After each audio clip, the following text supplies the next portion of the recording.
ये बिकने के लिए खड़े हैं, हम ही लोग नहीं खरीदते वैभव, तो हमारी गलती है। I don't blame Rana Ayyub, I don't blame Prashant Bhushan. आप बुलाइए प्रशांत भूषण को, आप उसके मुंह में पैसा डालिए और बोलिए बेटा गाना गा। वो गाना गाएगा, कौन सा गाना सुनना है आपके ऊपर है, आपकी हर महफिल में गाना गाएगा, आप उसको गवाएंगे, आप उसको नचाएंगे, वो गाएगा गाना, आप खरीद लीजिए उसको। विजुअली क्या अच्छा लगता है जब आप दिखाएंगे कि 50 चिताएं एक साथ जल रही हैं, है ना, तो वो देख के दिमाग पे असर पड़ता है। 8-10 लोगों को आप कब्रिस्तान में डाल रहे हैं, वो देख के ठीक है, वो कर रहे हैं, लोग नमाज पढ़ रहे हैं, कहानी खत्म।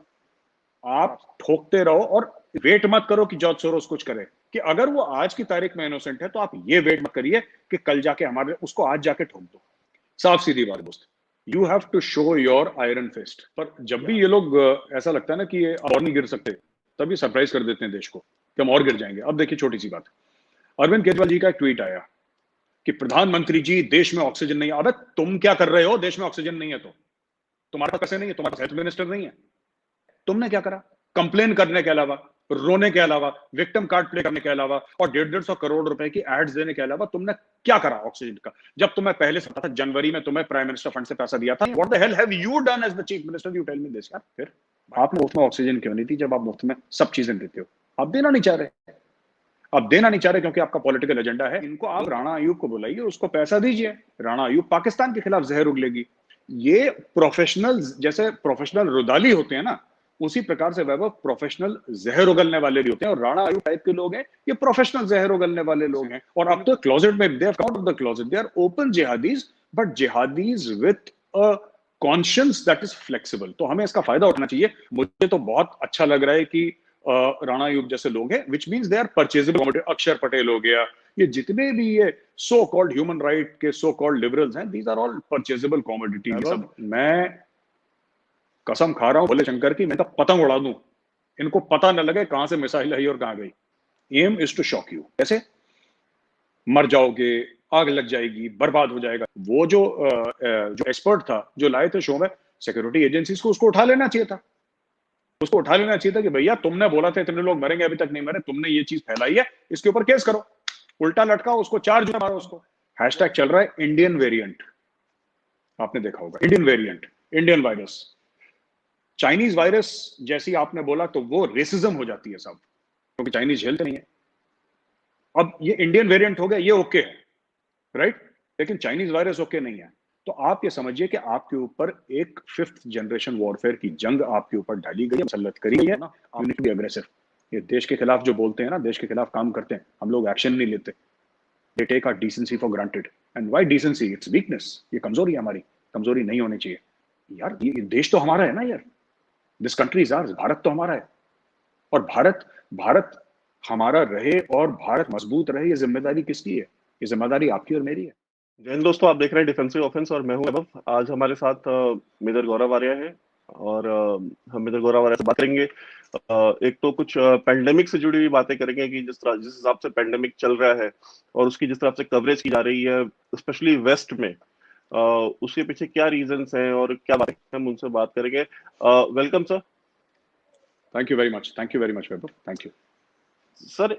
मुझे एक बात बताइए, अमेरिका में, ब्राजील में, ऐसी कंट्रीज में इंडिया से कहीं ज्यादा डेथ्स है, मतलब 2 गुनी 3 गुनी 4 गुनी डेथ्स हुई हैं। और मैं आज तक की बात करूं, लेकिन मैंने कहीं ये नहीं देखा कि किसी ग्रेवयार्ड की फोटो टाइम मैगजीन के कवर पे लगी हो या राइटर्स के या न्यूयॉर्क टाइम्स के एडिटोरियल में किसी लोगों को कॉफिन ले जाते हुए दिखाया जा रहा हो।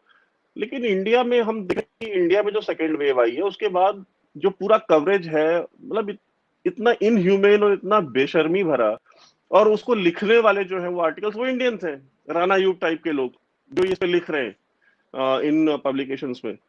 तो सर आप what is your first reaction when you see all this happening? देखिए बात यह है कि ये सब लोग जिनका आपने नाम लिया है ना, ये सब बिकाऊ हैं, इनको पैसे मिलते हैं। आप इनको पैसे दे के आप खरीद लीजिए ना। देखिए राणा अयूब तो राणा अयूब ही रहेगी। वो उसके दिमाग में, राणा अयूब के दिमाग में भारत के खिलाफ बहुत बड़ा जिहाद लड़ रही है वो, इन हर ओन माइंड। देखो टाइम मैगजीन 100 ऐसे कवर छाप ले, हमारा तो कुछ नहीं बिगाड़ सकती, क्योंकि टाइम मैगजीन इंडिया में पढ़ते कितने लोग हैं? पहली चीज, मैं तो कम से कम टाइम मैगजीन नहीं पढ़ता हूं, to be very honest. Once in a while कभी एनुअल एडिशन देख लिया तो देखिए, मैं तो टाइम मैगजीन पढ़ता नहीं। और मेरे जैसे 100 करोड़ और हिंदुस्तानी है, तो ये अमेरिका में जो करना है करें। लेकिन मैं आपको बता रहा हूँ, ये सब लोग सिर्फ ये कहना कि पैसे के लिए बिक जाते हैं या इनका कोई एजेंडा है, ये काफी नहीं है। We must name and shame such people. और मैं ये कहना चाहता हूँ वैभव कि it is now time to take names ना, समय आ गया है, नाम लें। आपने राणा आयूब का नाम लिया वैभव, मैं अभी करता हूँ। ये लोग देखिए, ये लोग मर्सनरीज हैं, जिसको भाड़े के फौजी होते हैं ना, जिनका किसी फ्लैग या किसी देश के खिलाफ इनकी, या देश के लिए माफ कीजिएगा, कोई लॉयल्टी नहीं रहती। तो इनको आप राणा आयूब को बुलाइए, उसको पैसा दीजिए, राणा आयूब पाकिस्तान के खिलाफ जहर उगलेगी। ये प्रोफेशनल, जैसे प्रोफेशनल रुदाली होते हैं ना, उसी प्रकार से वैभव प्रोफेशनल जहर उगलने वाले भी होते हैं। और राणा आयूब टाइप के लोग हैं, ये प्रोफेशनल जहर उगलने वाले लोग हैं। इनको जिसने पैसा दिया तो इन्होंने टाइम मैगजीन में छाप दिया। कल अगर ये आप इनको 4-5 करोड़ रुपए, ये भी मैं ज्यादा ही बोल रहा हूं, पर आप इनको कुछ भी पैसा दे दीजिए, 1000 जिसको कहते हैं कि $100,000 अगर इनको दे दीजिए, ये कुछ भी करेंगे, ये सर के बल खड़े हो जाएंगे। The best is to treat such people, right? Treat such people like you know like जो people who have sold their soul ना, जिन्होंने अपनी आत्मा बेच दी है। These are moral mercenaries. इनके मुंह पे पैसा फेंकिए, इनको ये रोने वोने की कोई जरूरत नहीं। राणा आयूब ने क्या कर दिया, मुंह पे मारो राणा आयूब के पैसा, जो कहो करेगी। ऐसे वो है जो अक्षर पटेल है, जो क्या नाम है उसका, अक्षर पटेल, जो कि एमनेस्टी था जो, right? I wrote an article against him long back because he had written something against the Indian army. तो हमने बात करी है उसके बारे में, उसके खिलाफ भी। ये अक्षर पटेल जैसे लोग, आप इनके मुंह पे पैसा मारिए, नाचेंगे ये लोग, नाचते हैं। तो इसमें ऐसी कोई बात नहीं है कि we need to get very flustered. और आपने बिल्कुल ठीक बोला वैभव, जब बात हुई थी वहां पे डेथ्स की अमेरिका में, तो किसी ने कुछ नहीं बोला, राइट? ब्लैक लाइव्स मैटर का इतना कवरेज हुआ, ठीक है, वो बात, तब राणा आयूब ने कुछ नहीं बोला, क्वाइट। इंडिया में जब हुआ है शाहीन बाग, तो इन्होंने बोला सब। ये देखिए, ये क्लोजेट जिहादीज हैं। और अब तो क्लोजेट में, they have come out of the closet, they are open jihadis, but jihadis with a conscience that is flexible. तो हमें इसका फायदा उठाना चाहिए। मुझे तो बहुत अच्छा लग रहा है कि राणा आयूब जैसे लोग हैं, which means they are purchasable. Akshar Patel हो गया, ये जितने भी ये सो कॉल्ड ह्यूमन राइट के सो कॉल्ड लिबरल्स हैं, these are all purchasable commodities. ये सब प्रशांत भूषण टाइप के लोग हैं, ये ऑब्जेक्ट्स ऑफ दिस थिंग है, यूज। आप इनको इस्तेमाल कर सकते हैं, मुंह पे पैसा मारिए, बिकते हैं, नाचेंगे। जहां नचवाओगे वहां प्रशांत भूषण, अक्षर पटेल, ये सब नाचेंगे, आप इनको नचवाइए। सर इसमें एक चीज हम ये भी देखते हैं कि मतलब ये जितने भी जो सो कॉल्ड एक्टिविस्ट हैं, जो आज की डेट में डॉक्टर बने हुए हैं, इन ये सिचुएशन के हिसाब से ये अपना प्रोफेशन चेंज कर लेते हैं। अभी कुछ 2-4 महीने पहले तक ये फार्मर थे, ठीक है। उससे 2-4 महीने पहले, साल पहले, ये सारे के सारे ह्यूमन राइट्स एक्टिविस्ट थे, सीए एनआरसी के। उससे अगर आप पहले जाए तो ये मतलब ये प्रोफेशन चेंज करते रहते हैं। ये कन्वीनियंस के हिसाब से प्राइम मिनिस्टर ने कहा कि आंदोलन जीवी है, परजीवी है, दूसरों की जिंदगी पे अपनी जिंदगी बसर करते हैं, दूसरों की जान लेकर के उस पे ये रोटी अपनी सेकते हैं।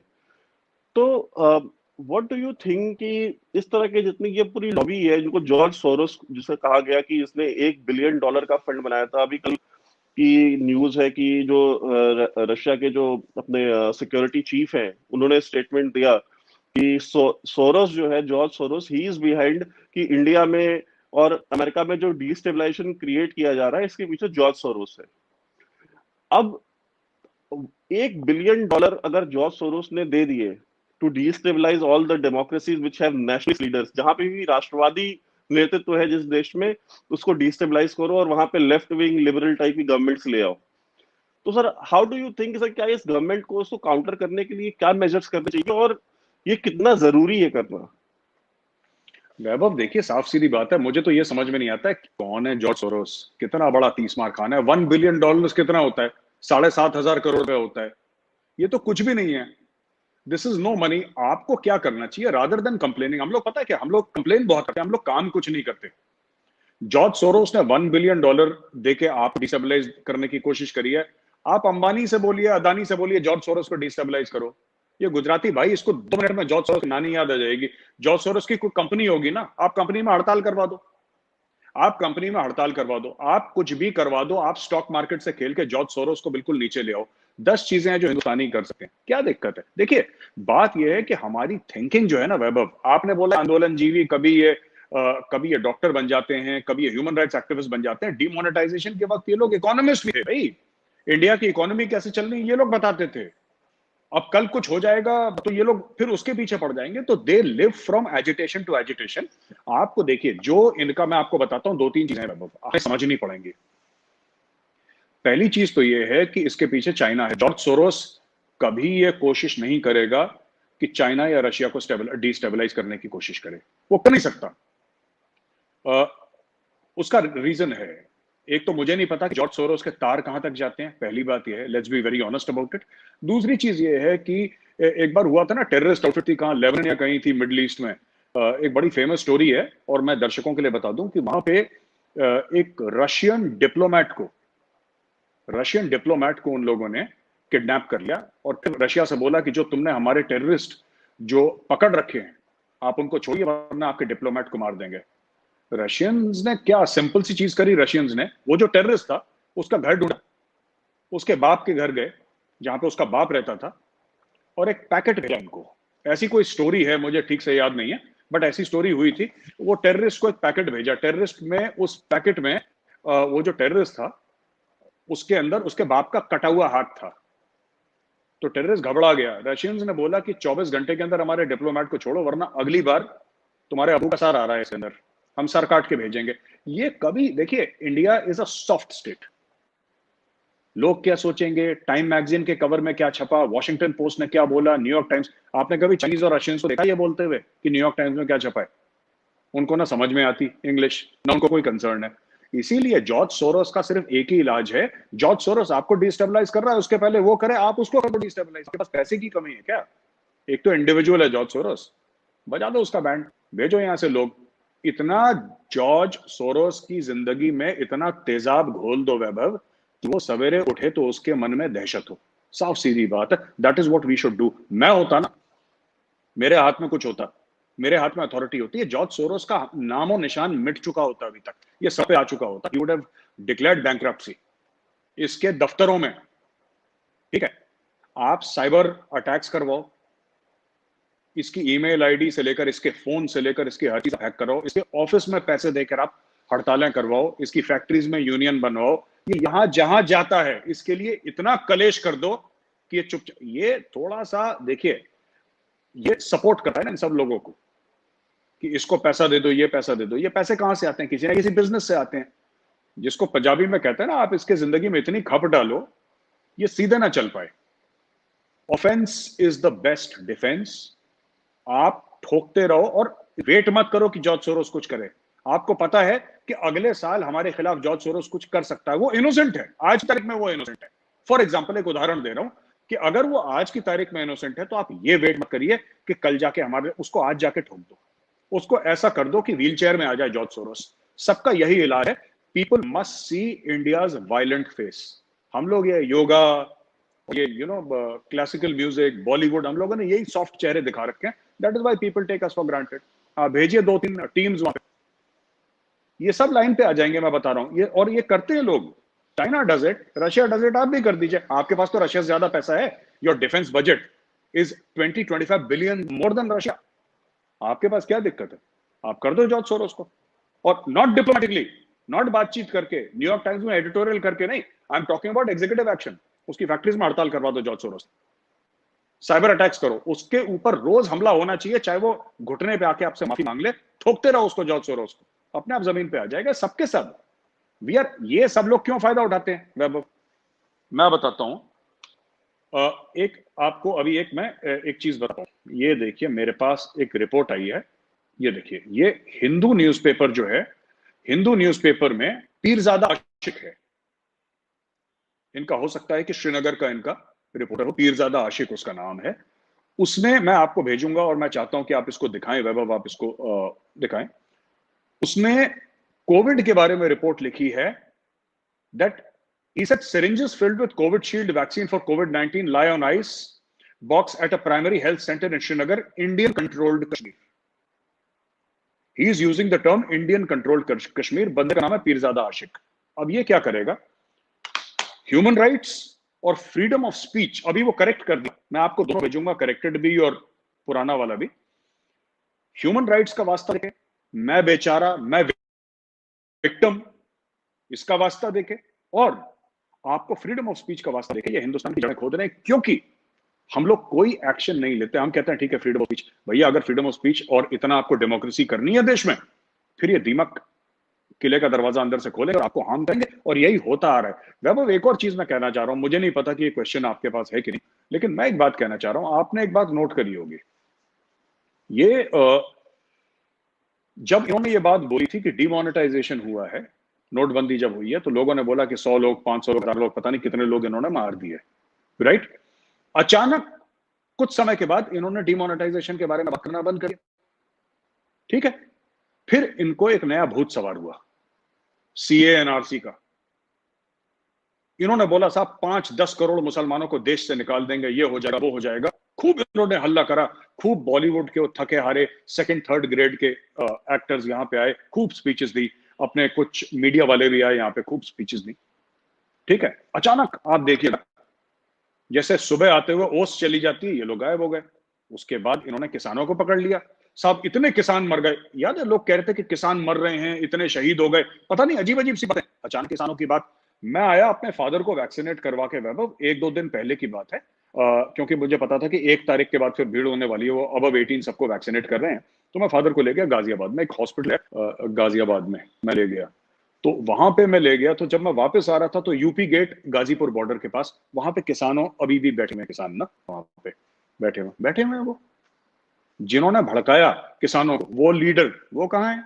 वो तो अपने घर पे बैठे हुए हैं, वो तो चुनाव प्रचार कर रहे हैं। यहाँ पे किसानों को बोला कि भाई तुम धूप से मरो, हमें कोई दिक्कत नहीं है, उनके लिए लंगर लगवा दिया, वो लोग वहीं पे बैठे हैं धूप में, इस धूप में बैठे हैं वो लोग, बुढ़े किसान बैठे हैं, उनको बोला तुम बैठ जाओ। वहां पे मीडिया नहीं है अभी, वहां पे मीडिया नहीं है। तो ये सब लोग जो है ना, अब ये लोग पड़ गए कोविड के पीछे, अब ये कोविड को भी छोड़ देंगे, ये कोई और मुद्दा, जिस मुद्दे से इनको जितना जूस निकालना, अभी ये कुछ देर और जूस निकालेंगे वैभव, ये कुछ दिन और जूस निकालेंगे। जूस निकालने के बाद फिर एक कोविड को, जैसे मौसमी से जूस निकलता है, गन्ने से जूस निकलता है, उसके बाद फेंक देते हैं, गन्ना कोई घर तो लेकर जाता नहीं है, तो ये लोग फेंक देंगे। फिर ये कोई और चीज, जिसको प्रधानमंत्री मोदी जी ने बोला था ना आंदोलन जीवी, यही इनका मामला है total, from agitation to agitation, this is what they do. Sir अगर आपको याद होगा तो लास्ट ईयर एक बरखा दत्त ने एक एपिडेमियोलॉजिस्ट पकड़ा था जब कोविड शुरू होने वाला था, जब हुआ था इंडिया में। तो वो जो एपिडेमियोलॉजिस्ट था, उस समय लगता था कि इंडिया में बस एक वही एपिडेमियोलॉजिस्ट है और तो कोई है नहीं, क्योंकि और वो बता रहा था कि इस साल इस महीने में जहां हम बैठे हुए हैं, कि अगले साल मई तक इंडिया में समवेयर अराउंड 20-25 करोड़ लोग मर चुके होंगे। एंड ये उसने प्रेडिक्शन की थी और बड़ी साइंटिफिक टर्म्स दे करके और आर्गुमेंट्स दे करके और सब कुछ समझाया उसने कि ये वायरस ऐसा होगा और फिर इतना इन्फेक्शन होगा तो इतने लोग इन्फेक्ट होंगे। उसके हिसाब से तो अब तक इंडिया में करीब 70-80 करोड़ लोगों को इन्फेक्ट हो जाना चाहिए था और उनमें से कम 20-25 करोड़ को मर जाना चाहिए था। और जितनी भी ये लेफ्ट विंग मीडिया है, बरखा दत्त टाइप, ये सारे के सारे वही सेम एपिडेमियोलॉजिस्ट का इंटरव्यू कर रहे थे और किसी का नहीं कर रहे थे। तो उस समय भी हम लोगों ने ये बात की थी कि भाई दूसरों को भी देखो, वो कोई इकलौता एपिडेमियोलॉजिस्ट थोड़ी है। लेकिन ये नहीं माने, इन्होंने किया। रिजल्ट आज हम देखें तो उसके जस्ट अपोजिट है। अब वो एपिडेमियोलॉजिस्ट कहाँ है किसी को नहीं पता। क्या बरखा दत्त की या जिन लोगों ने उसका इंटरव्यू किया और ये पूरा झूठ, जो पैनिक क्रिएट किया इंडियन मासेस, क्योंकि उस समय तो किसी को भी वायरस के बारे में ज्यादा कुछ नहीं मालूम था। तो उस समय जो ये फियर क्रिएट किया 20-25 करोड़ बंदा मर जाएगा इस देश में 1 साल के अंदर, तो क्या उनके खिलाफ कोई एक्शन हुआ? क्या सरकार को ये काम नहीं करना चाहिए था कि उसको पकड़ते और इस तरह के जर्नलिस्ट को पकड़ते और बोलते कि भाई फियर मॉन्गरिंग, हम आप जरा सी बात करें तो हमारे खिलाफ तो एफआईआर हो जाती है। ये लोग मतलब खून भी करके चले जाएं, इस तरह की फियर मॉन्गरिंग करके चले जाएं, क्योस क्रिएट करके चले जाएं, फिर भी इनकी कोई अकाउंटेबिलिटी नहीं है। तो what do you have to say about this? देखिए मैं आपको बताऊं, अगर आपको ऐसा बड़ा बनना है, आप कहते ना हमारे खिलाफ एफआईआर हो जाते हैं, इनके खिलाफ कुछ नहीं होता, क्योंकि हम लोगों ने सच का साथ दिया है और सच के साथ ही प्रॉब्लम होती है। और मैं इसको प्रॉब्लम वर्ड यूज कर रहा हूं। देखिए 99% हमारी रिकवरी रेट है, यानी कि 100 बंदों को अगर कोविड होता है 99 रिकवर हो जाते हैं, डेथ सिर्फ 1 की होती है, ठीक है? पहली चीज। वैभव आपका मेरा घर है, हमारे पास घर में अगर 3 लोग रहते हैं, फॉर एग्जाम्पल अगर हम लोग 3 लोग रहते हैं हमारे घर में, मेरे घर में, और अचानक 15 लोग आ जाते हैं खाने के लिए, तो मेरे घर का तो खाना कम पड़ेगा, ये फैक्ट है। तो कहने की बात यह है कि यही इस कोविड के साथ भी हुआ है। हमारा जो हेल्थ इंफ्रास्ट्रक्चर है, जिसने इतनी under so much of strain है, क्रीकिंग जिसको कहते हैं, creaking right now, it is because किसी ने एंटिसिपेट नहीं करा था कि इतना बड़ी चीज हो जाएगी। किसको पता था आज से 2-3 महीने पहले कि ऑक्सीजन का इतना बड़ा हो जाएगा? कोई अंतर्यामी थोड़ा ना बैठा, कर रहे हैं लोग यार, कर रहे हैं। मेरे खुद के पेरेंट्स, आपके पेरेंट्स को कोविड हुआ वैभव, मेरे पेरेंट्स को कोविड हुआ है, they have recovered and 99% of the people are recovering. My father is 83-84 years of age.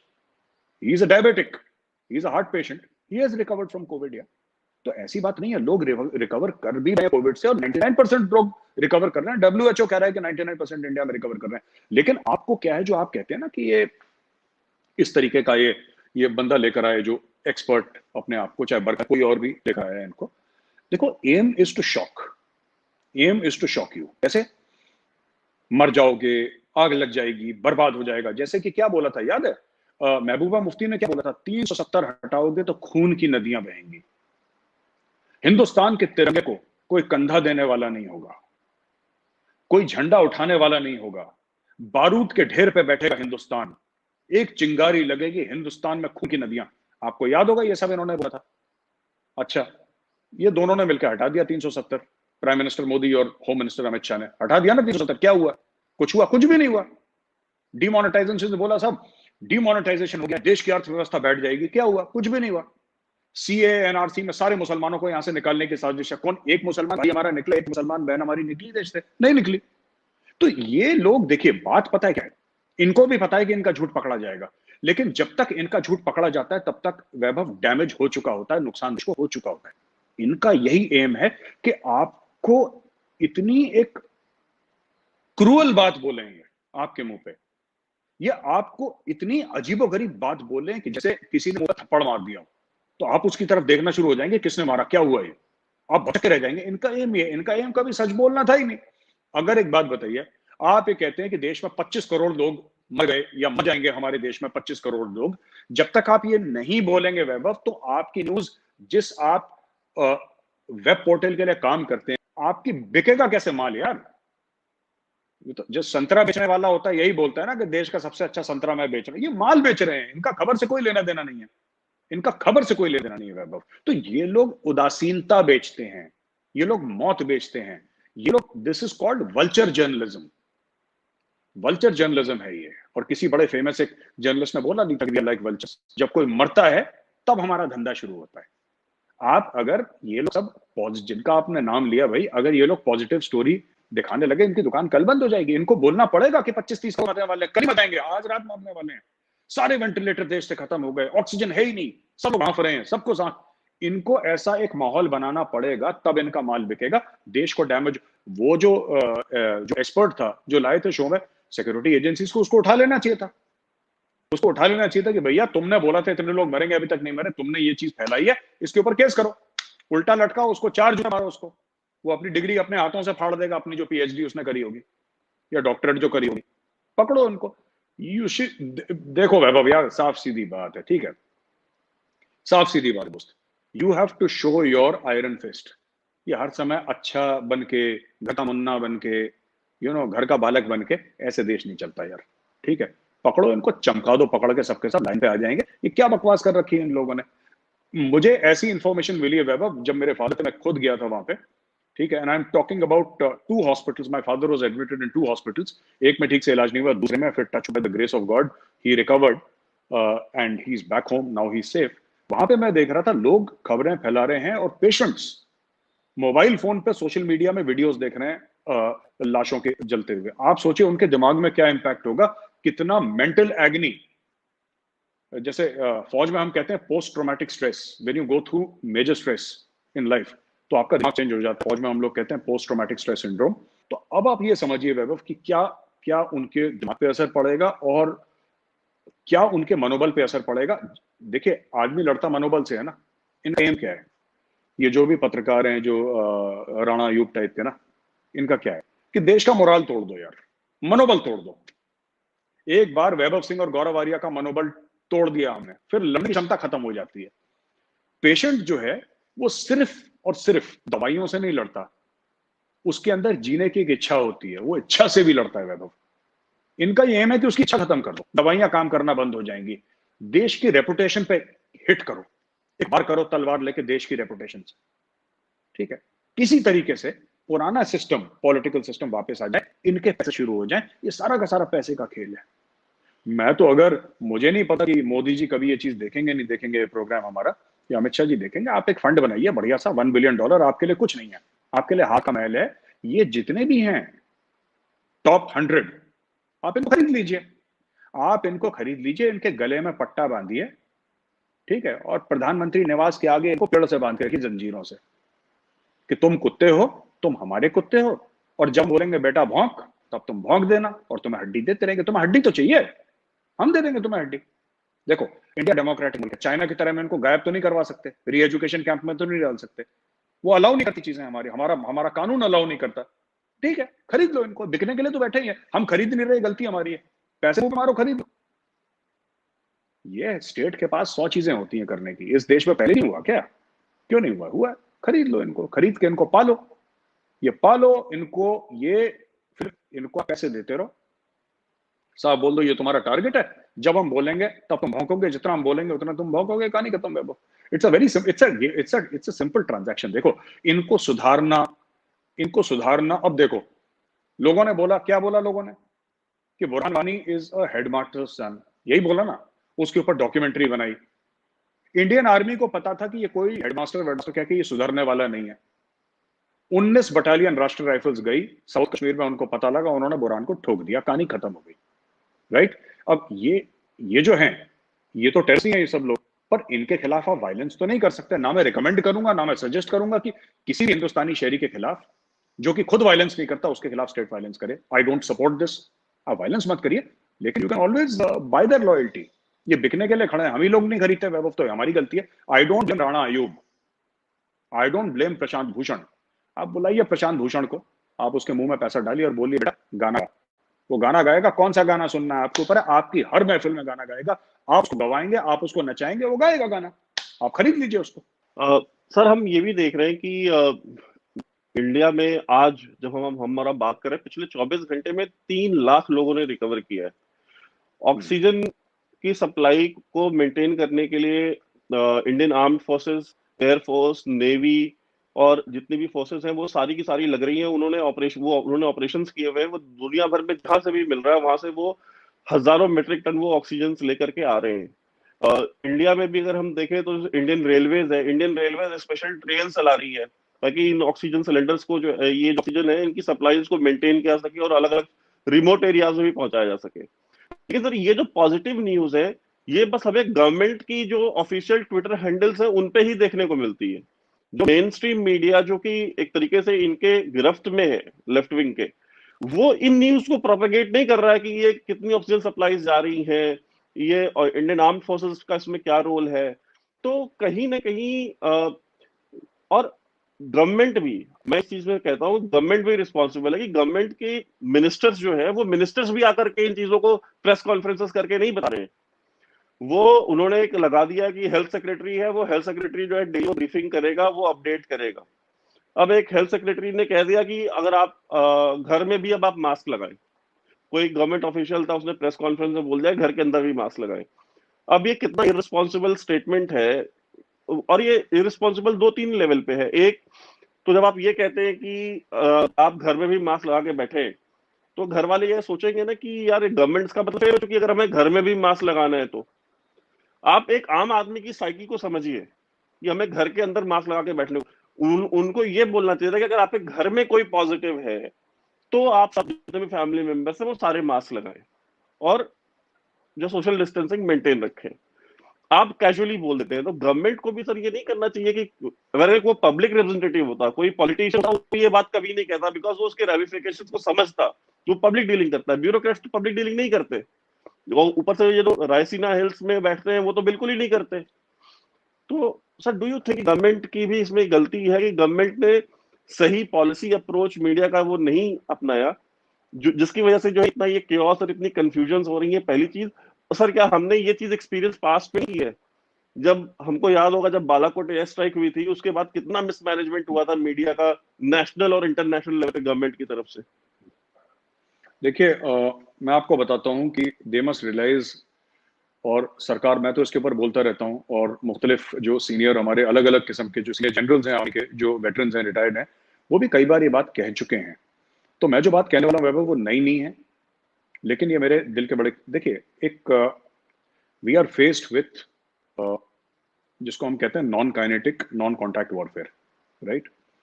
ये जो चाइनीज वायरस है, अब देखिए आप इसके रिपरकशन समझिए। ब्यूरोक्रेट्स और पब्लिक डीलिंग में नहीं है, इस पर हम थोड़ी देर पे आएंगे वापस, लेकिन आप इसके रिपरकशन समझिए। अब हैशटैग चल रहा है इंडियन वेरिएंट, आपने देखा होगा, Indian variant, Indian virus. Chinese virus जैसी आपने बोला तो वो रेसिज्म हो जाती है सब, क्योंकि चाइनीज झेलते नहीं है। अब ये इंडियन वेरिएंट हो गया, ये ओके है, राइट, लेकिन चाइनीज वायरस ओके नहीं है। तो आप ये समझिए कि आपके ऊपर एक 5th जनरेशन वॉरफेयर की जंग आपके ऊपर डाली गई है, मुसल्लत करी गई है, आप उसके साथ लड़ रहे हैं। इसमें परसेप्शन का भी मामला है। अब परसेप्शन से मैं जोड़ता हूं कि वो जो ब्यूरोक्रेट ने बोला कि आप घर पे मास्क पहनिए, देखिए इसमें वैभव ऐसा होता है कि आप बिल्कुल सही कह रहे हैं, मैं आपसे एग्री करता हूं 100% कि इनको कम्युनिकेशन आता ही नहीं, इनको पता ही नहीं बात कैसे करनी है और किस वक्त कितनी बात करनी है। ये सोचते हैं कि हमें ज्यादा बात करने की जरूरत नहीं, थोड़ा बहुत एक क्रिप्टिक सा एक मैसेज दे दिया बस, कहानी का। ऐसे नहीं होता, आपको पब्लिक के साथ एंगेज करना है, सीनियर मिनिस्टर्स को बाहर आना पड़ेगा, सक्सेस स्टोरीज के बारे में बात करनी पड़ेगी, आपको करना पड़ेगा। आप जब तक ये नहीं कहेंगे, आप ये ब्यूरोक्रेट्स के ऊपर छोड़ देंगे, ब्यूरोक्रेट्स ने देश का भट्टा बैठा दिया है। कुछ है भी अच्छे, ऐसी बात नहीं कि सब खराब है, कुछ बहुत अच्छे हैं, बट ये जिस तरीके से सोचते हैं ना, दे हैव अ वेरी, जिसको कहते हैं कि जैसे तांगे का घोड़ा होता है ना, ऐसी इनकी सोच ऐसी है, इनका वाइडर पर्सपेक्टिव नहीं है। एक किसी पीपल के रिप्रेजेंटेटिव को सामने आना पड़ेगा और देश को एड्रेस करना पड़ेगा, और मोदी जी आए, अमित शाह जी आए, कोई भी आए, और पूरे देश को नेशनल टेलीवाइज करके देश को बोलिए कि देखिए प्रॉब्लम है, देश में हेल्थ इंफ्रास्ट्रक्चर में प्रॉब्लम है, कोविड से डेथ्स हो रही है, कोई शक नहीं है, लेकिन रिकवरी रेट 99% है। रिकवरी रेट का मतलब क्या है? रिकवरी रेट का मतलब यह है कि अगर 100 लोगों को कोविड हुआ तो 99 ठीक होकर वापस घर अपने जा रहे हैं। ठीक है, ये जो लोग फैला रहे हैं हमारे खिलाफ, ये झूठी खबर है, सच्चे आंकड़े ये हैं। रोज ट्वीट हो, इनके सोशल मीडिया प्लेटफॉर्म्स क्या कर रहे हैं?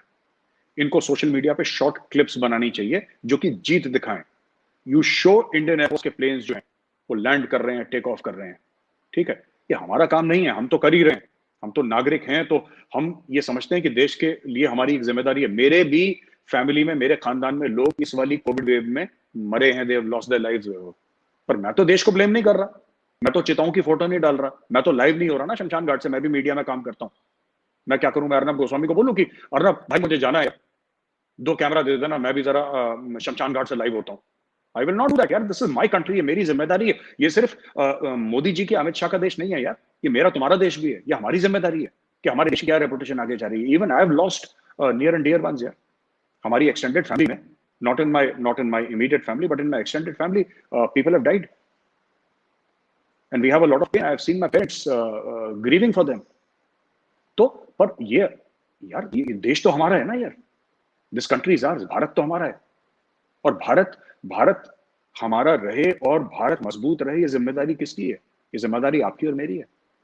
हम भी दिखा दें जाके, बिकता है ना माल, पर हमें नहीं बेचना ऐसा माल, हमें ऐसा माल नहीं बेचना भाई, हमें यह काम ही नहीं करना है। और ये मैं सरकार से रिक्वेस्ट करूंगा, बड़े बड़े जो हमारे एहलकार हैं, बड़े बड़े जो हमारे लीडर्स हैं, जो ब्यूरोक्रेट्स हैं, सबसे रिक्वेस्ट करूंगा सर, कम से कम जो पॉजिटिव स्टोरीज हैं वो तो शेयर करिए पब्लिक में, अच्छी स्टोरी शेयर करिए, डोंट डिपेंड ऑन मीडिया, आप खुद शेयर करिए, आप खुद अच्छी अच्छी स्टोरी शेयर करिए। टेलीविजन में प्रोग्राम्स होने चाहिए, सोशल मीडिया पे आप ऐसे प्रोग्राम देखिए जहां पे आप पॉजिटिव न्यूज शेयर करिए। लोग कैसे, ये हो गया, ऑक्सीजन नहीं मिली, उस आदमी की डेथ हो गई, बहुत अनफॉर्चुनेट है, बहुत अनफॉर्चुनेट है, नहीं होना चाहिए भारत जैसे देश में, पर एक क्राइसिस सिचुएशन है। पर ये लोग ये नहीं बोलेंगे कि वो 99 से उनकी जान बच गई क्योंकि उनको ऑक्सीजन मिल गई। नहीं, एक आदमी को ऑक्सीजन नहीं मिली, ठीक है, सरकार को, you must hold the government to account यार। आप सरकार से सवाल पूछिए कि कैसे भारत जैसे देश में आप कहते हैं हम सुपर पावर बनने जा रहे हैं और यहाँ पे आपके बिना ऑक्सीजन मर रहा है। आपको जरूर सरकार से सवाल पूछने चाहिए, लेकिन वो सवाल कहाँ है यार जो अच्छी चीजें हो रही हैं? दोनों बैलेंस करके दिखाइए ना, वरना लोग कहते हैं आप एजेंडा चलाते हैं। अब ये टोटली पूरी तरीके से एक्सपोज हो गए, लोगों का दिमाग जो है बिल्कुल इन लोगों ने हिला दिया, और इनका एम ये था। इसीलिए मैं कह रहा हूं, देखो ये लोग जिनको प्रधानमंत्री जी ने आंदोलन जी भी बोला था, ये फिर अभी कोविड का मामला देखिएगा, अब ये खत्म हो जाएगा, ये किसी और चीज चल देंगे। ये डिमोनेटाइजेशन को, किसान आंदोलन को, सीए एनआरसी को, ये सब भूल गए ना, ये इसको भी भूल जाएंगे, ये कुछ और पकड़ लेंगे। सबसे बढ़िया इनको परचेज कर लो, इनको पालतुओं की तरह रखो, जैसे घर पे लोग रखते हैं, बांध के रखो प्रधानमंत्री निवास के आगे किसी पेड़ खंबे पे, और इनके मुंह में पैसा डालो, पट्टा बांध के इनके गले में रखो, जब बोलो तब भौंकेंगे। इनका यही इलाज है, इनका और कोई इलाज नहीं है। क्योंकि आप चीन जैसे तो इनको उठा के नहीं जा सकते ना, कि रशिया जैसे बोलेंगे जी फोन कॉल आ जाएगा रात को, इंडिया में तो पॉसिबल नहीं है, इंडिया में होता नहीं है। तो इंडिया में क्या चलता है, पैसा, पैसा फेंको, तमाशा देखो। सर ऑक्सीजन की जहां तक बात है सर, तो इसमें सर थोड़ी पॉलिटिक्स भी तो इन्वॉल्व है ना। पीएम केयर्स ने प्राइम जो फंड बना था उस पे सेंट्रल गवर्नमेंट ने सभी स्टेट्स को पैसे दिए थे कि आप ऑक्सीजन प्लांट्स बनाएं, बिकॉज ये जो सेकेंड वेव है, ये इसका जो नया स्ट्रेन है, ये यूएस में उस समय काफी डेथ्स हो रही थी इसकी वजह से दिसंबर जनवरी में। तो इंडियन गवर्नमेंट ने प्रीएम्प्ट करके इनको पैसे एलोकेट किए, और उसके 2-3 मीटिंग्स की जिसमें कि छत्तीसगढ़ के चीफ मिनिस्टर और अरविंद केजरीवाल जैसे गए ही नहीं, उन्होंने पार्टिसिपेट ही नहीं किया। प्राइम मिनिस्टर की मतलब प्रधानमंत्री मीटिंग बुला रहा है उसमें गए ही नहीं है। हम सर डिफेंस ऑफेंस पॉलिटिक्स की बात नहीं करते, बट ये बोलना जरूरी है because we must put the record straight. ये लोग गए नहीं। उसके बाद जो पैसे एलोकेट हुए, दिल्ली ने सर जनवरी से लेके अभी तक एक भी ऑक्सीजन प्लांट नहीं बनाया, उस पैसे का 1 रुपया यूटिलाइज नहीं किया। अब आप सर मुझे बताएं, आज दिल्ली की ये हालत है, या छत्तीसगढ़ में हालत खराब है, या राजस्थान में इतनी बुरी हालत है, वो क्यों है? आपको पैसे दिए गए, आपने लगाए ही नहीं, बिकॉज आपको लगता था कि नहीं जरूरत नहीं है। अगर लोग मरेंगे नहीं तो हम प्राइम मिनिस्टर को अकाउंटेबल कैसे बनाएंगे?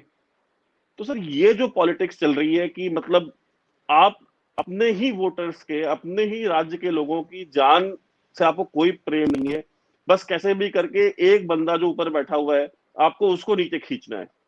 तो सर ये मतलब पॉलिटिक्स हमारे तो कितने नीचे और गिरते आप देख रहे हैं। मतलब मैंने पर्सनली सोचा था, मैं कोई फैन नहीं हूँ ये आम आदमी पार्टी और कांग्रेस का, बट मेरे भी जो जितना मैंने सोचा था कि ये कितना गिर सकते हैं, बट इतना तो मैंने नहीं इमेजिन किया था कि इतना गिर जाएंगे कि अपने ही लोगों को मार देंगे ये। Vaibhav, I thought they were already scrapping the bottom of the barrel, पर जब भी ये लोग ऐसा लगता है ना कि ये और नहीं गिर सकते, तभी सरप्राइज कर देते हैं देश को कि हम और गिर जाएंगे। अब देखिए छोटी सी बात, अरविंद केजरीवाल जी का एक ट्वीट आया कि प्रधानमंत्री जी देश में ऑक्सीजन नहीं है। अबे तुम क्या कर रहे हो, देश में ऑक्सीजन नहीं है तो?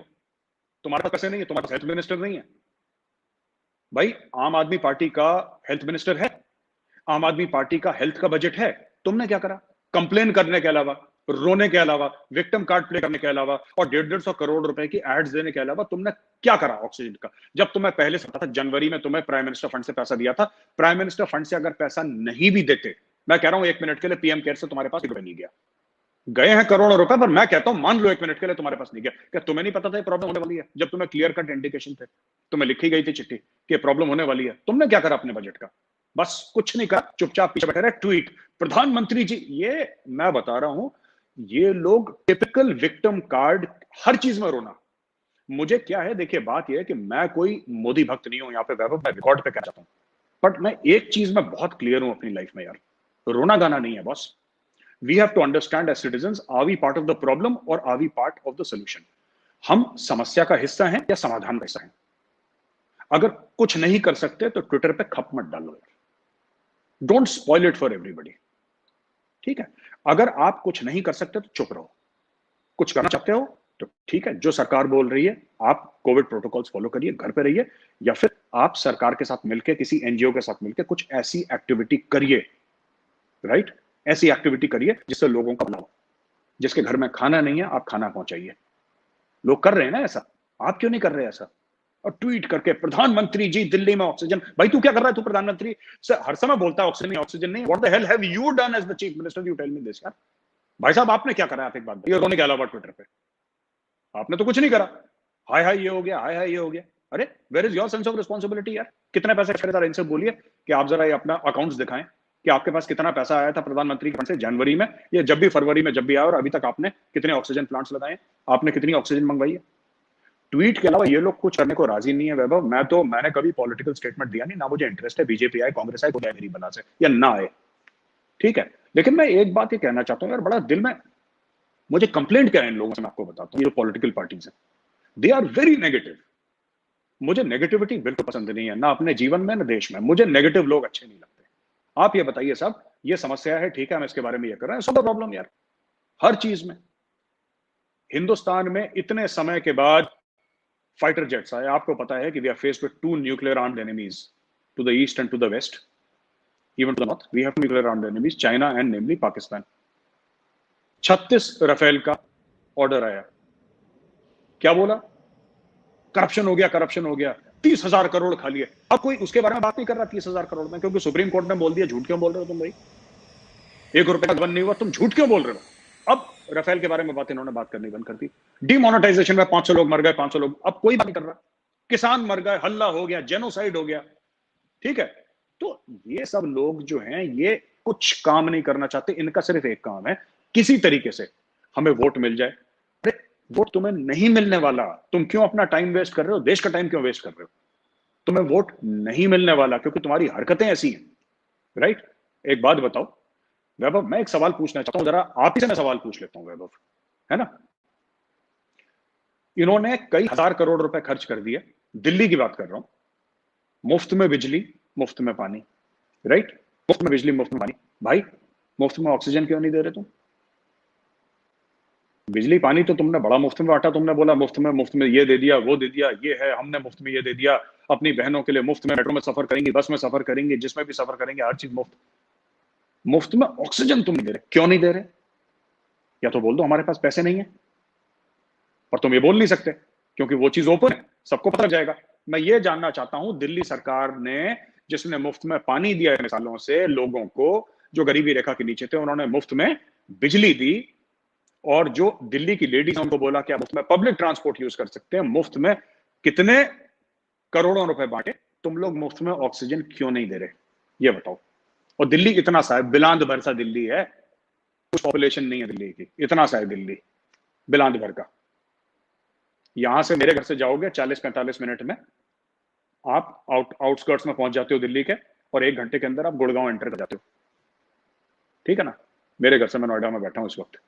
फिर आपने मुफ्त में ऑक्सीजन क्यों नहीं दी जब आप मुफ्त में सब चीजें देते हो? आप देना नहीं चाह रहे, आप देना नहीं चाह रहे क्योंकि आपका पॉलिटिकल एजेंडा है।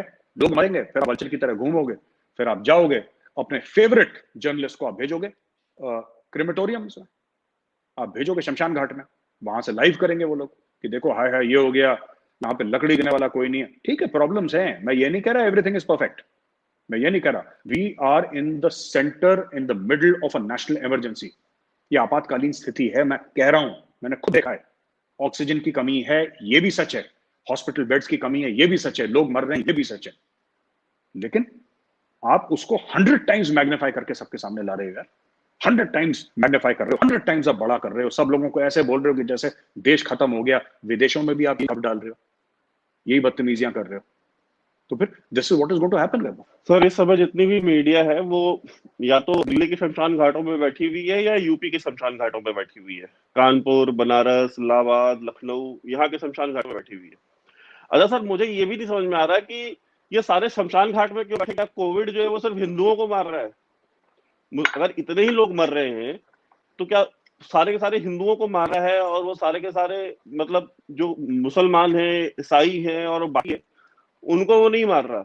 अगर यार इतनी ही अगर कैटास्ट्रॉफी हुई है इंडिया में, इतने ही लोग मर रहे हैं, तो मैंने तो किसी कब्रिस्तान की या ग्रेवयार्ड की फोटो नहीं देखी अभी तक, या उनकी वीडियो नहीं देखी, या किसी रिपोर्टर को देखा कि ये देखिए मैं अलीगढ़ के फला कब्रिस्तान के सामने खड़ा हूं और यहाँ मैयतों की लाइन लगी हुई है।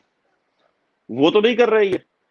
तो सर ये मतलब क्या, मतलब कोई हिंदू फोबिक वायरस है तो सिर्फ हिंदुओं को मार रहा है? एक तो ये वायरस जो है सिर्फ हिंदुओं को मार रहा है, पहली चीज है।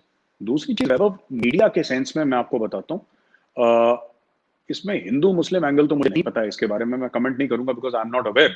बट एक बात ये आपने जब बोला तब मेरे ध्यान में आया, वरना इसके पहले मैंने सोचा नहीं था इस मामले में। लेकिन वैभव एक मैं आपको बात बताता हूँ, इसमें बड़ी इंपॉर्टेंट बात है ऑप्टिक्स की, जिसको हम लोग मीडिया में कहते हैं ऑप्टिक्स। विजुअली क्या अच्छा लगता है, किसी को आप सुपुर्द खाक कर रहे हैं, दफना रहे हैं, वो विजुअली इतना, आई एम सॉरी, मैं माफी चाहूंगा डिफेंसिव ऑफेंस के दर्शकों से कि मैं ये कह रहा हूँ बात, ये ये गलत बात कह रहा हूँ, लेकिन आपको समझाने के लिए कह रहा हूँ, इसलिए मुझे गलत बात कहने पर मजबूर। विजुअली इंप्रेसिव क्या लगता है?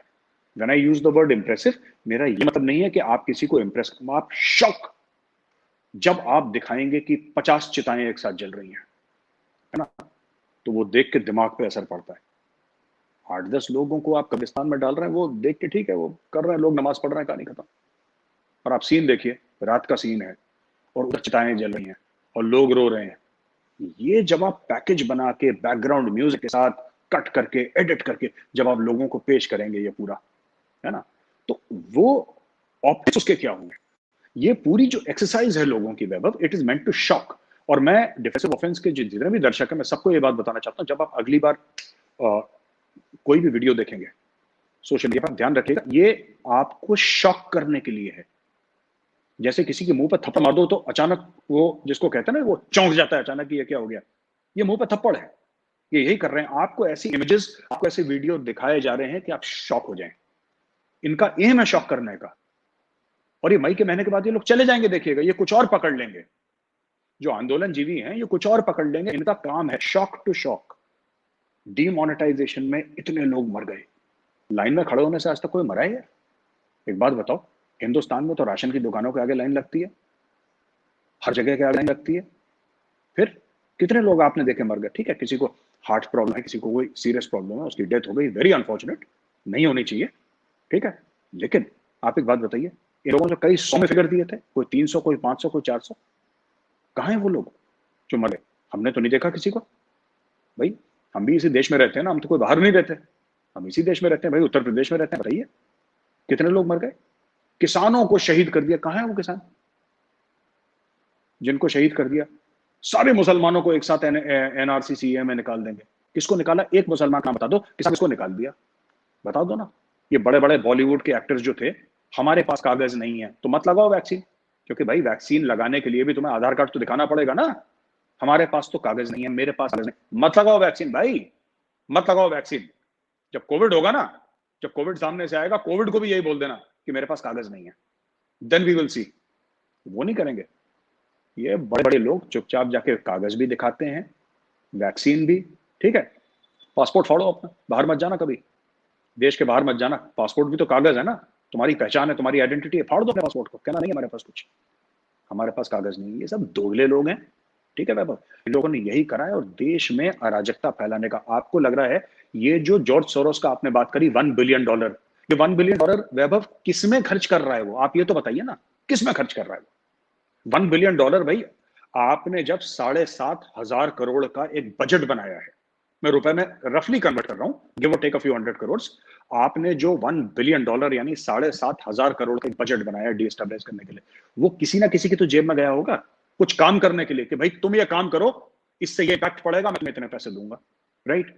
टाइम मैगजीन के कवर में राणा अयूब जैसे लोग, यही होता है। आपने लोगों को पैसे दिए, हमारे पास ज्यादा पैसे हैं, आप पैसे दे दीजिए, आप पैसे दे दीजिए, आप काम करवा लीजिए। आपको पैसे खर्च करना, देखिए फ्री में कुछ नहीं होता। ये भारत सरकार के थोड़ा सा है पॉलिसी, आई थिंक चेंज करनी पड़ेगी। हम तो भाई, हम हमारे हाथ में तो कुछ नहीं है, हम लोग तो वी आर नोबडी, हम लोग तो कोई भी नहीं है, हम लोग सिर्फ एक नागरिक हैं देश के। लेकिन मुझे लगता है अग्रेसिव पॉलिसीज है। मेरे हाथ में अगर अथॉरिटी आए वैभव, मैं कसम खा रहा हूं भोले शंकर की, मैं तो पतंग उड़ा दूं, इनको पता न लगे कहां से मिसाइल आई और कहां गई। इनकी तो मैं रात रात पतंग उड़ा दूं, सोरो सब अंदर हो जाए 2 मिनट के अंदर। ये भीख मांगे गिड़गिड़ा के, दिल्ली में फ्लाइट पकड़ के आए और प्रधानमंत्री निवास के सामने नाक रगड़ेगा और बोलेगा, प्रधानमंत्री जी माफ कर दो, मेरी तौबा, मेरे बाप की तौबा, ये बोलेगा वो। इसको इतना मजबूर कर देंगे, इतना डिमोरलाइज कर देंगे इनको। पर इसके लिए थोड़ा सा आपको ना, you need to be aggressive. ये देश के खिलाफ जो बोलते हैं ना, देश के खिलाफ काम करते हैं, हम लोग एक्शन नहीं लेते। They take our decency for granted, and why decency? It's weakness, ये कमजोरी है हमारी, कमजोरी नहीं होनी चाहिए। आपके दुश्मनों को आपसे खौफ होना चाहिए और आपके दोस्तों को भी आपसे खौफ होना चाहिए, तभी आप दुश्मनी भी निभा पाएंगे और दोस्ती भी निभा पाएंगे। सर हमने ये भी देखा है कि ये जितने भी लोग जो कि इंडिया में ये फियर साइकोसिस फैला रहे हैं कि मतलब कोविड से इतनी सारी मौतें हो रही हैं और सब कुछ हो रहा है। कल हमारे साथी एक जो राष्ट्रवादी नेशनलिस्ट जर्नलिस्ट थे रोहित सराफ, कल वो हमारा साथ छोड़ के चले गए। तो एक तो सर हम देखते हैं कि उनके खिलाफ भी जो जहर उगला गया कल ट्विटर पे दिन भर, उनकी मतलब सोचे सर कितने गिरे हुए नीच किस्म के लोग हैं कि एक मरे हुए व्यक्ति के बारे में इस तरह की बातें करते हैं और उसको फासिस्ट और पता नहीं क्या क्या इन्हें बोला। तो सर वही सेम लोग जो यहाँ पे फियर फैला रहे हैं कोविड को लेकर के, एक पूरा कंफ्यूजन क्रिएट कर रहे हैं, डर का माहौल बना रहे हैं, वही सेम लोग रोहित के खिलाफ भी बातें कर रहे थे। तो sir what do you have to say about this? नहीं नहीं Vaibhav, you are absolutely right. ये वही लॉबी है जो रोहित सरदाना से परेशान थी वो देश से भी परेशान है, ठीक है। एक तो मुझे बहुत अच्छा लगा वैभव, मैं रिकॉर्ड एक चीज कहना चाहता हूँ। कल मैंने जब मैंने रिपब्लिक टीवी देखी तो मुझे अच्छा लगा कि श्रद्धांजलि दे रहे थे रोहित सरदाना को। आपको पता है मैं रिपब्लिक के लिए काम करता हूँ, मुझे पता है कि रिपब्लिक और आज तक का क्या कंपटीशन है, ये किसी से ढकी छुपी बात नहीं है। बाकी सब चैनल्स ने दिया श्रद्धांजलि, रोहित सरदाना को देनी भी चाहिए, रोहित भाई को श्रद्धांजलि देनी भी चाहिए, हमने भी दी, बाकी सारे चैनल्स ने दी। लेकिन आप जानते हैं कि रिपब्लिक मीडिया नेटवर्क और आज तक में कितना कंपटीशन है, इसके बाद भी I think Arnab Goswami did the right thing, he did the gentlemanly thing, ठीक है ना, जो एक अच्छे इंसान को करना चाहिए, ठीक है। वो एक सेंस ऑफ कैरेक्टर दिखाता है एक बंदे का, और मैं तो बहुत खुश हूं, और अर्नब गोस्वामी ने बहुत अच्छा काम करा है। I really salute him for this, कि आपने बोला ठीक है यार, हमारी जो नेटवर्क की दुश्मनी है वो चलती रहेगी, और बड़ी भयानक। मैंने अब जाके, मैं मीडिया में 4 साल हुए वैभव, मैंने अभी रेज करा है कि जो नेटवर्क की दुश्मनी होती है बड़ी खतरनाक होती है, सारे नेटवर्क्स की आपस में, फॉर टीआरपीज, फॉर आईबॉल्स, ठीक है। It's very very competitive, very competitive. जैसे कॉर्पोरेट सेक्टर में ना, उससे भी ज्यादा कॉम्पिटिटिव। लेकिन रिपब्लिक मीडिया नेटवर्क ने जो करा, they did the decent thing, they did the right thing, जो शरीफ। फौज में एक चीज कहते हैं हमें ना, फौज में ये कहा जाता है कि इंडियन आर्मी है, हम लोग दुश्मनी में भी शराफत रखते हैं, यू सी। तो दुश्मनी या जो भी कंपटीशन या जो भी वर्ड आप देना चाहें, मैं वर्ड नहीं दूंगा, लेकिन रिपब्लिक मीडिया नेटवर्क ने वो शराफत रखी, और इसलिए I salute them. I think they have done very well and I am very proud, number 1। Number 2, देखो यार, रोहित भाई ने बात क्या बोली, देश की बात करते थे रोहित भाई, ठीक है। अब ये लोग सरकार से भी, पाकिस्तान से भी बड़े लोग कह रहे हैं मर गया मर गया मर गया, अच्छा हुआ मर गया। अरे तुम अमर हो क्या? तुम मरोगे, तुम मरोगे क्या? तुम ऊपर से लिखवा के आए होगे 1000 साल तक? कल रोहित सरदाना गया, परसों तुम चले जाओगे। गौरव आर्या ने भी मरना है, वैभव सिंह ने भी मरना है, जो पैदा हुआ उसको मरना है, तो किस चीज का सेलिब्रेट कर? ये इनके माँ बाप ने इनको परवरिश ही गलत दी है वैभव। इश्यू इज, इसमें पता है संस्कार और संस्कृति की बात बस, ठीक है। जिसका संस्कार नहीं होता वो ऐसा हल्का काम करता है, और वही ताकतें, यू आर वेरी राइट, वही ताकतें हैं जो रोहित सरदाना की मौत के बाद रोहित सरदाना को गाली दे रही हैं, वही देश को भी गाली दे रहे हैं, चाहे वो उधर क्यों चाहे इधर क्यों, बराबर ही है ये जोंक, these termites, and it's okay. Rohit Sardana एक सोच का नाम है, रोहित सरदाना मरा नहीं है, ठीक है, और रोहित सरदाना जैसे लोग कभी मरते नहीं। जो रोहित सरदाना ने अपनी बात अधूरी छोड़ी है, उसको मैं आगे बढ़ाऊंगा। मैं मर जाऊंगा, वैभव सिंह आगे बढ़ाएगा, वैभव सिंह मर गया, कोई और आगे बढ़ाएगा। ये बातें कभी खत्म नहीं होंगे। तो जो लोग ना बड़े कल से खुशियां मना रहे हैं कि रोहित को ये हो गया, रोहित को, आपको क्या सोचते हैं, आपको क्या लगता है कि जो रोहित की फिलॉसफी है, जो रोहित सरदाना के जो विचार हैं, वो रोहित के साथ खत्म हो गए? बिल्कुल नहीं। इसको हम आगे बढ़ाने वाले, हम आगे बढ़ाएंगे। आप, मैं जैसे लोग, राष्ट्रवादी लोग, 130 करोड़ लोग हैं वैभव, 130 करोड़ लोग, ठीक है। और हम जैसी, रोहित सरदाना जैसी जो मानसिकता है, कि रोहित सरदाना जैसी आइडियोलॉजी है, जो माइंड फ्रेम है, जो माइंडसेट है, हम लोग आगे बढ़ाएंगे, because we share what Rohit Sardana does and what he did, what he contributed. हम उसको सपोर्ट करते हैं और हम उस चीज को आगे बढ़ाएंगे। तो जो लोग खुशियां मना रहे हैं, उनसे कहना एक आध दिन तुम खुशी मना लो, क्योंकि जो रोहित सरदाना करा था, उस प्रोग्राम को, उस विचार को आगे बढ़ाने की जिम्मेदारी मैं लेता हूं वैभव, उसको बढ़ाने की जिम्मेदारी आप लेते हैं, और 130 करोड़ हिंदुस्तानी लेते हैं। ये रुकने वाला मामला। Thank you so much sir. और मैं आखिर में बस इतना कहना चाहूंगा आप सभी को कि पॉजिटिव न्यूज फैलाएं। आपके घर में अगर कोई रिकवर कर रहा है, जो अगर कोई लोग ठीक हो रहे हैं, तो उनके बारे में बात करें, उनके एक्सपीरियंस साझा करें कि आपके यहाँ कितने लोग हैं ऐसे जो इन्फेक्ट हुए और उसके बाद ठीक हुए, आपके आस पड़ोस में, आपके जानने वालों में, रिश्तेदारों में। देश को इस समय जरूरत पॉजिटिविटी की है। नेगेटिविटी तो फैलाने वाले हैं, उनको तो पैसे मिलते हैं उस काम के, उनको करने दीजिए। आप उनकी बातों में आकर के या उन पे बिलीव करके या उनके झांसे में मत आइए। आप अपने पर्सनल एक्सपीरियंस शेयर कीजिए कि हाँ, हमारे घर में भी किसी को हुआ था। जैसे मेरे पेरेंट्स को, गौरव साहब, मेरे साहब ने बताया कि मेरे पेरेंट्स को भी हुआ, उनके पेरेंट्स को भी हुआ। मेरे पेरेंट्स तो अभी फिलहाल रिकवर कर रहे हैं, they are doing well and I hope कि वो रिकवर कर जाएंगे। मेरे साहब के पेरेंट्स रिकवर कर चुके हैं और दोनों के ही पेरेंट्स काफी ओल्ड है, बुजुर्ग है। तो हमें इस तरह की चीजें करनी चाहिए और वैक्सीनेशन जरूर कराइए। ये जो कुछ लोग आपको बता रहे हैं कि कुछ एक पॉलिटिकल पार्टी ने कह दिया कि भाजपा की वैक्सीन है, हम नहीं लगवाएंगे, कोई कह रहा है कि इसको वैक्सीन लगवा लेने जो है वो इंसान नामर्द हो जाएगा, इस तरह की चीजें अरे यार तुम जिंदा रहोगे तब तो मर्द रहोगे ना, मर मर जाओगे तो क्या करोगे अपनी मर्दानगी का? सो सबसे पहले वैभव वैक्सीन। वैभव वैभव, मैं सॉरी, मैं इंटरप्ट कर रहा हूँ, ये नामर्द होते होते 130 करोड़ हो गए यार। एक बात बताओ, हाँ, मर्दानगी परेशानी के बाद ये 130 करोड़ हो गए, हम्म, तो मुझे लगता है प्रॉब्लम इज मर्दानगी, लिमिट में होनी चाहिए भाई। Right, right. सो हमारा कहना ये है कि वैक्सीनेशन जरूर कराइए। और आपको जैसे ही आपका नंबर आता है, आप 45 प्लस है, तुरंत कराइए। 45 प्लस, अब तो 18 के ऊपर के भी गवर्नमेंट ने कह दिया है कि आज से वो स्टार्ट कर रहे हैं, तो आप कराइए। वैक्सीनेशन हर किसी को कराना जरूरी है, और वैक्सीनेशन से बहुत हेल्प हो रही है। जिनको भी फर्स्ट डोज लगा था, उनकी मोर्टेलिटी ऑलमोस्ट नेग्लिजिबल हो गई है, वो चाहे 60 ईयर्स के ऊपर के ही लोग क्यों ना हो। तो वैक्सीनेशन जरूर कराइए, ये मेरी हाथ जोड़ करके आप सभी से रिक्वेस्ट है। मास्क लगाइए, सोशल डिस्टेंसिंग मेंटेन रखिए, नहीं जरूरी है मत निकलिए घर से बाहर, कोई जरूरत नहीं है। आप, बाजार को आपकी जरूरत कम है, इस देश को आपकी जरूरत ज्यादा है। So please, it's a very humble request from me and from major साहब कि आप रिस्पॉन्सिबली बिहेव कीजिए। ये वक्त है, एक दौर है, ये दौर निकल जाएगा। इंडिया ने इससे बहुत बुरे बुरे दौर देखे हैं, इंडिया ने जेनोसाइड्स फेस किए हैं। अगर हम उससे अगर उभर गए तो ये कुछ भी नहीं है, हम इससे भी उभर जाएंगे। जय हिंद।